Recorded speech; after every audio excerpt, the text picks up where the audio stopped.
La France a produit l'an dernier plus de 2 millions de tonnes d'emballages plastiques. On sait qu'il s'agit d'une matière très polluante qui met plus de 4 siècles à se désagréger dans la nature. Mais des solutions existent. Certains supermarchés ont misé sur le vrac. Regardez cette enquête signée Anaïs Barthes, Karine Bétain et Frédéric Mignard. Il y a 3 ans, cette mère de famille a entièrement repensé sa méthode de rangement. J'ai équipé mes placards de contenants, donc des bocaux, des bocaux en verre, des grands bocaux. Et quand j'arrive à la maison, tout simplement, je prends ce que j'ai acheté dans mon petit sachet et je verse. Céline n'utilise que des sacs en tissu ou des boîtes réutilisables pour faire ses courses. Résultat, elle a considérablement réduit ses déchets. J'en étais, pour une famille de 5, on aurait dû être à peu près à 2 tonnes et on est à peu près à 150-200 kilos. Le plastique a envahi nos rayons. Épicerie, légumes, gâteaux. L'emballage est devenu la norme et génère chaque année 2/3 de nos déchets plastiques. Alors, quelles sont les solutions pour lutter contre cette matière très polluante? Industriels et grandes distributions peuvent-ils se passer des emballages? Et à quel prix? Près de Tarbes, ce chef d'entreprise s'est lancé il y a 15 ans dans l'industrie bioplastique.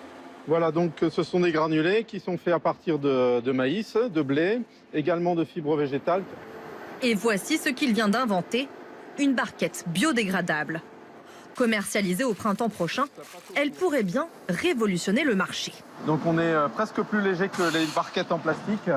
Donc on gagne en prix grâce au poids, on met moins de matière et on va être très compétitif par rapport à une barquette en plastique. Car jusqu'ici, cette matière était 4 fois plus chère. Mais cette innovation sera vendue au même prix que le plastique.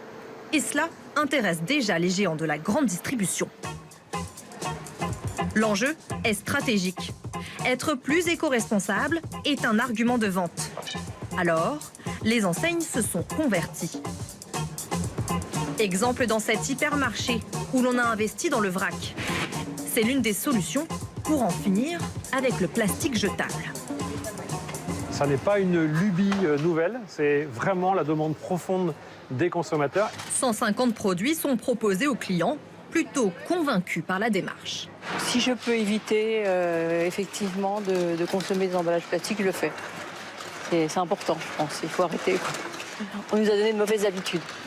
Moi, je trouve ça intéressant parce que c'est forcément toujours un peu moins cher que dans les magasins spécialisés. Sauf pour certains produits. Ces pâtes en vrac sont vendues 30 centimes plus cher que celles emballées. La raison? Ces distributeurs sont chers. Donc l'enseigne fait payer aux clients ses investissements. Alors ce surcoût doit-il être supporté par les consommateurs? Pas forcément. Nous sommes à Eindhoven, dans le sud des Pays-Bas. Cette chaîne bio fait la promotion du verre, du papier et du biodégradable. En rayon, un logo permet de repérer les emballages sans plastique. Dans ce chariot, par exemple, une quinzaine d'articles, de l'épicerie aux produits frais, il est possible de bannir le plastique sans aucun surcoût. Ces emballages sont plus chers, quelques centimes de plus. Mais on a choisi de réduire nos marges pour éviter aux clients un surcoût. Ces emballages biodégradables ont de beaux jours devant eux. D'ici 5 ans, ils devraient remplacer 10% des emballages plastiques dans le monde.